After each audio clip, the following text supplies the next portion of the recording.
Dear investors, this is Robo.cash investment platform, and today we're having a guest here, Lars Wrobbel from Passives Einkommen mit P2P Krediten. Here's my German accent. And we're very excited to welcome you here in Russia, in our office, and thank you for coming. Thanks for having me. Yeah, and so we as a group, it's the Robo.cash group, like I said, we're really excited and glad to have you here. And we asked our teammates what they would like to know from you as a person, as a blogger, as a prominent figure in P2P, in the European P2P world. So today we're going to learn interesting things from Lars. So let's start. So I'm going to explain the rules to you. So here we have collected different questions from our teammates from the Robo.cash group, and they are divided by topics. So you can either take one from each topic, so you can mix them or go one by one if you wish. Okay.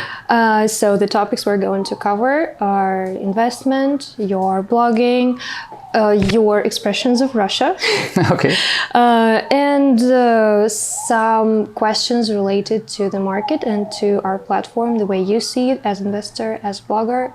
And there is one nice category which is like general questions about your traveling, about you, and some funny questions, but we'll see how it goes. So, is that clear? Should we start? Okay, then so pick one, put please. This one, will you read it or? Would you please read it? Okay, I can read it. If you were a sultan, how many wives would you have? Okay. That's a nice question. I would stay with one wife because more are too exhausting out of my experience.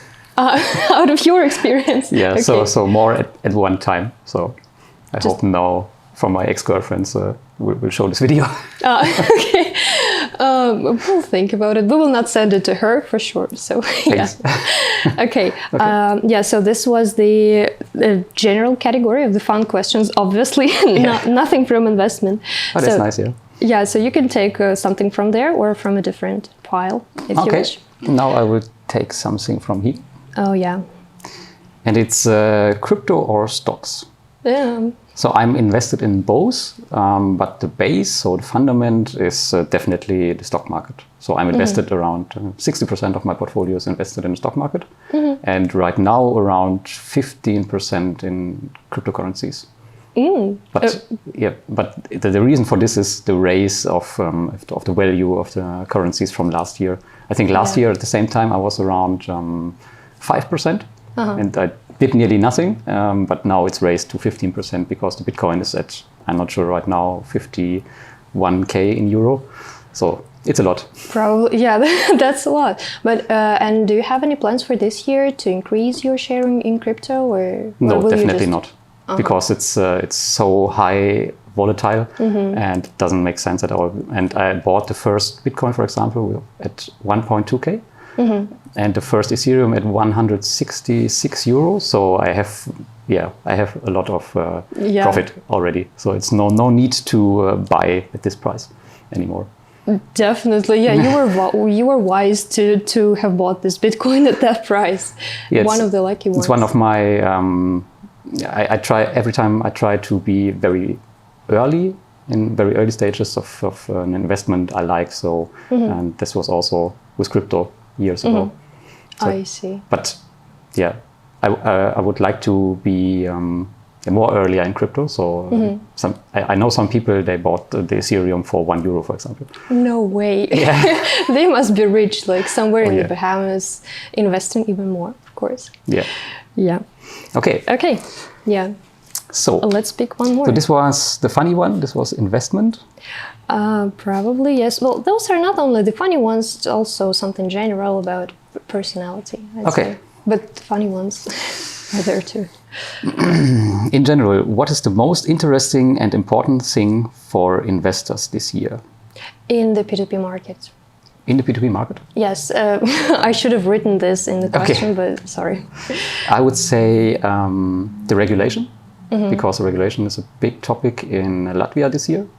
Some platforms will be regulated. I think some are already, like Mythos and Twino. Yes. And we have also this European crowdfunding regulation, which takes place in November, I think. And this is a big topic for the whole community right now. And maybe it will also be a topic in the future for Robo.cash. Yeah, hopefully. Yes, because, well, you know the situation that we need to find something that suits our model so that it doesn't impose too many restrictions on investors as well, because this might cause lower returns, for example. So we would not want that, of course. So, but anyway, of course, we will try to keep up with the trend. Yeah. But as far as I understood, this consumer lending is hard to be regulated with your business model. And also some others like Peerberry, they, for example, also will go to Croatia now because otherwise it's not possible for them to continue the business. Yes, heard about that. Yeah. Okay. Yeah, so the regulation is the biggest strength here in the market. Yes. Yeah. What's next for you and for Passives Einkommen mit P2P Krediten? So in terms of the blog, I just want to continue what I'm doing because the blog is, of course, I earn money with it, but it's not my main business. So it's also fun and I do it as long as I want because I started, for example, as one of the first bloggers in this niche. But today we have a lot of them. And so I have more competition, and I will continue as long as I have fun with it. And for myself, I want to travel this year because COVID is not over, but it's much easier to travel now, especially if you are vaccinated. In Europe, so it's really easy to change between the countries. And as I told you, the next trip will go to Iceland in 4 weeks. Yeah. Yes. Yeah, so it's good to have a blog still and being able to work from even from Iceland. But I work not on every trip. So, for example, when I'm traveling with my son, what is the case? Which is the case in 4 weeks, I will not work at all. So, because we are on a road trip and it's very hard. But when I'm, for example, go longer for 4 weeks or 2 months in another country, I definitely will also there for working. Yeah. Oh, yeah, I see. But with working on the road trip, I've tried it once. It was a terrible experience. It's okay. You can answer some emails, but that's all. You cannot upload videos or something like this. Definitely, no. Why did you quit IT? Oh, that's a nice question. I quit IT because it was too boring, I would say. I started as a programmer, as a developer. And there I cannot talk to anyone. And then I changed to the IT management. And I was an IT consultant and I had a lot of calls the whole day. And it was so boring to be on a call for 2 hours and say in such a call maybe 2 or 3 words and that's all. So, I know the pain. Yes. Well, not for 2 hours, but yes. This was one of the reasons. And I want to have more freedom in traveling and so on. And so I started in part-time another business, and I write Amazon books and I publish books on Amazon. And with this I had the opportunity to quit my job in 2016, 2017. And could you please say how many years you worked for the IT company? I worked overall for 2 companies, and I was 12 years in those companies. Oh, okay, that's a long term. Yes, too long for me. Too long, yes, but now you're free, so yes, it's good. Because the problem is or I have the problem, I start in a company, and then the first year it's very cool because you learn a lot new, and after the second year or the third year it's getting more and more boring, and then I changed the job, and the same at the new job. So the first year was very cool, but then you get used to everything, and it's more boring. And then sometimes you can quit again and change again, but I decided to quit completely. Yeah, and it's really good to, like I said, to have a chance that you actually created for yourself, this opportunity to quit it for forever, not to do the boring stuff anymore. Yeah, it's right, but it's not for everyone, because if you're an employee, some people need some structure in their life. Yeah. And I don't need it, so I can structure myself, but I can also understand if people want to be employed for a longer time, for 40 years, if they're fine with it. Why not? Yeah, sure. If somebody needs the structure to be made for them and not being made by them in life. Yeah. Okay. Okay, Good. next question. Do you invest in the stock market? If yes, in which instruments? Stocks, ETFs, and bonds?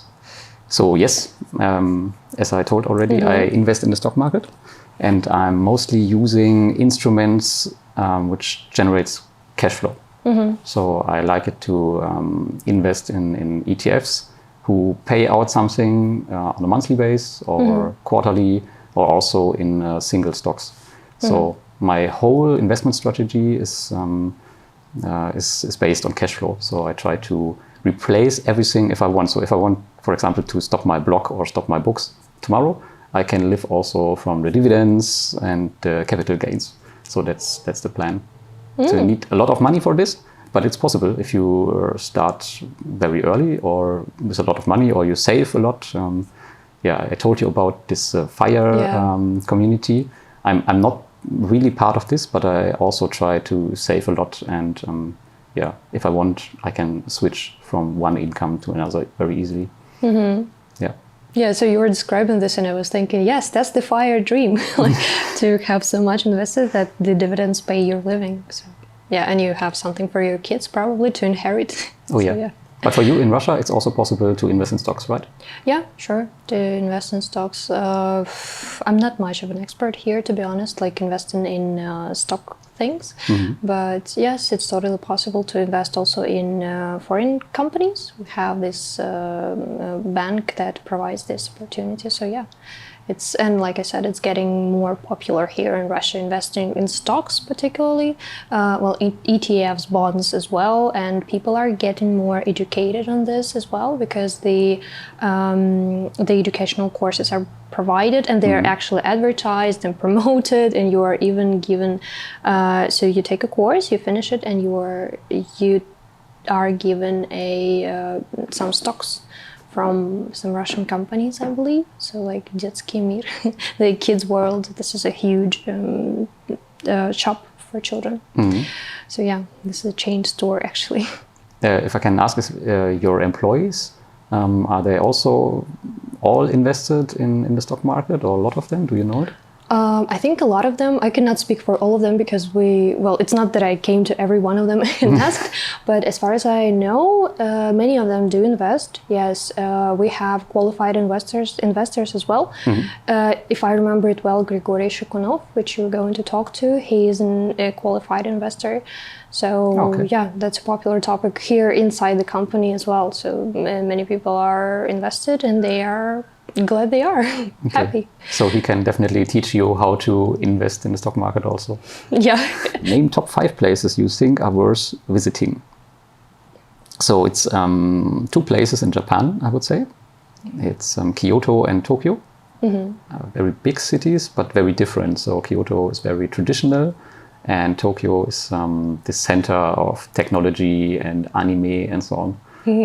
This is definitely worth visiting to see also this difference. Then there's an island called Pulau W. It's the most northern island in Indonesia.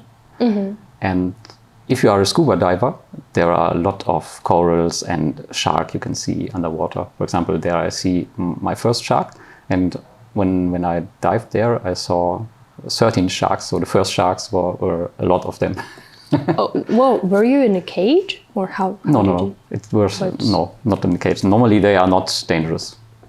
So you just like swim with them and they just see you and they just pass by? Yes. Oh, okay. So they are not hunting me. So they are hunting for fish and so on.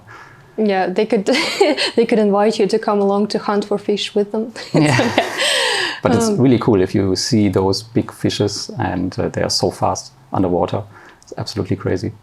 Yeah, I used to be afraid of the depth actually, but now that I picture it, I understand that I would love to try some of this. Yeah, it's very easy. So if you get used to breath underwater, then it's fine. So I made 2 licenses. I can go down to 30 meters now. The first license is, I think, to 14 or 18 meters. Then you can make another one to go further down.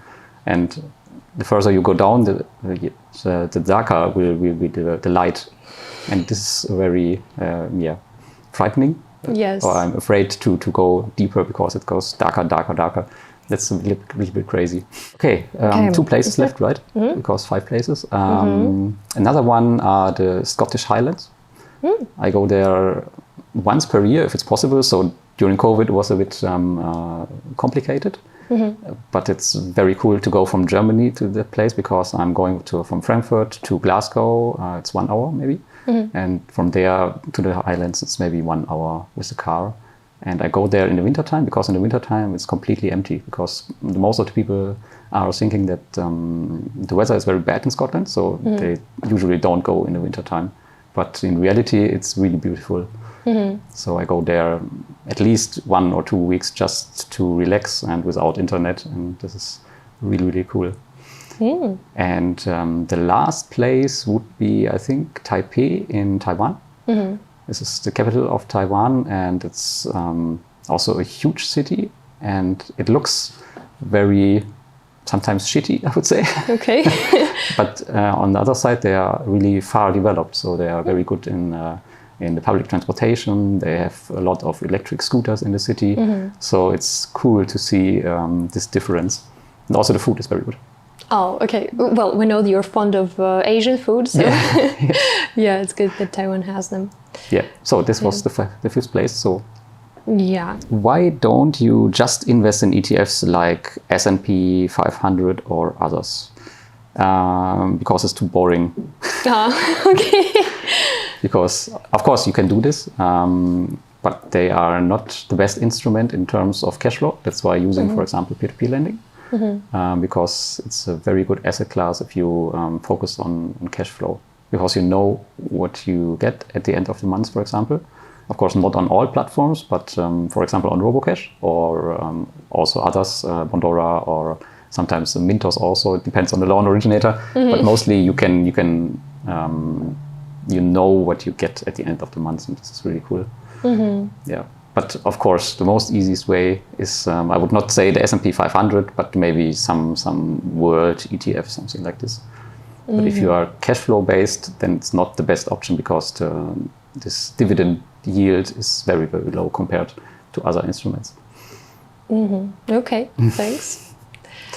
Okay. Okay, let's take one of this. I'm not sure what the category was, but... Oh, that's the market or the platform. In your opinion, that's interesting. In your opinion, how much passive income is needed for a comfortable life? This is really individual, I would say. So I need not that much money in Germany. I would say my base of costs is around 1.5K per month. So I drive a very old car and I don't live luxury or things like that. So, but you have to decide what you want for life. But on the other side, you have to calculate a bit. For example, if you invest in dividend stocks, so you can calculate that you get €4 per month for €1,000 you invest. So you have to balance your costs a little bit. So there's not a fixed answer to this question, I would say. How much passive income is needed for a comfortable life. But for me, it's 1.5 to cover everything. And I would say for a comfortable life, I'm not sure, 2 to 3K. That's enough. Also for traveling, it's possible. But of course, if you have kids, if you have a family, if you have a house, you have to decide how much costs you would put into your life. Yeah, definitely. It depends. And then for somebody like, I don't know, golden pieces of furniture are necessary for comfortable. Or clothes, for example, also. Or clothes, yes. It's very, very expensive if you buy clothes every time. Yeah, yes. So, it depends. But how it is in Russia? Is there a trend to have, for example, if you get more money from your employer, do you spend this money, or is more the tendency to save it for everything else what you need? Or I think it depends.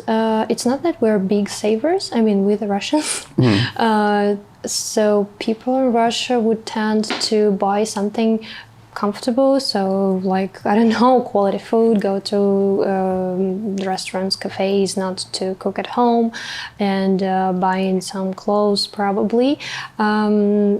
It's hard to say. There's a stereotype that the Russians can buy like, golden chains and beautiful cars, expensive things, but have nothing saved. I don't think that's true, but I wouldn't say that we will save like 80% of our income if it's a big monthly income. Yeah. No, I would say that people who earn decent money do save, but a smaller amount, maybe 20%, 30% maximum. But it depends, of course, on people, on their way of life, where they live, because obviously in a big city it is more expensive and there are more things you want to have and people around you who influence you, that you see that they're dressed beautifully and you want that too. So it depends, I'd say, but we do save, but not that much. That's my take. So for myself, I can say that I try to avoid collecting material things. So I nearly I try to spend really nothing to material things, but I try to collect as much as I can in terms of memories. So I spend a lot of money for traveling, for example. So if there is a special place I want to reach, then it doesn't matter for me what it costs. So, for example, I made some helicopter trip around New York City with my son. Wow. And it was really expensive, but it was worth to have this memory to see New York City from the air, from the helicopter. It was really cool. Also for him, because he was 8 years old when we did this, and this was, Yeah, that's a thing to remember when you're 8 years old. Oh, yeah, definitely. That's probably worth it. So it's better to spend your money in these ways. It must not be traveling, but you can spend also in other memories. But it's better than spend your money in material things, because in the end you will not be happy with this. Yeah, I'm definitely. pretty sure. You'll just be replacing it all the time. Like all the material things, they get old or they get old-fashioned or whatever. So you just get bored and you replace them. Okay, I think I have one last question for you. Sure. So what is one tip that you would give to a beginner investor in P2P, or just any beginner investor? What would you what would you advise from your experience? Yeah, I would say not to think about that much about the investment, but to try to automate everything. So just to use some saving plan for an ETF, for example, that you just put your money into it each month automatically, and that you don't have to think about what you are doing. And that's, I think, the most useful tip for beginners. And also to pick an ETF which will cover a lot of things. So there are some ETFs who are covering nearly all the world. So there are some world indices, index things, or some ETFs who are specialized on the North American market. But you should try to cover everything and as automatically as possible. Okay, thank you. Because I think many beginner investors who wish to invest, but they're just lost in the sea of information that we have. So thank you, and thank you for this interview. It was really great. I think it was great for the watchers. Hopefully. Yeah. So today we had Lars Wrobbel from Passives Einkommen, meet P2P Krediten, as our guest. Thank you a lot for answering our questions. I'm sure that our watchers will be pleased to know that. And this will be very informative, especially for those who wish to start investing. You're welcome. Thanks. So, and thank you for watching. Like this video if you enjoyed it, and subscribe to our channel to learn more about investment. See you next time. Do swidania.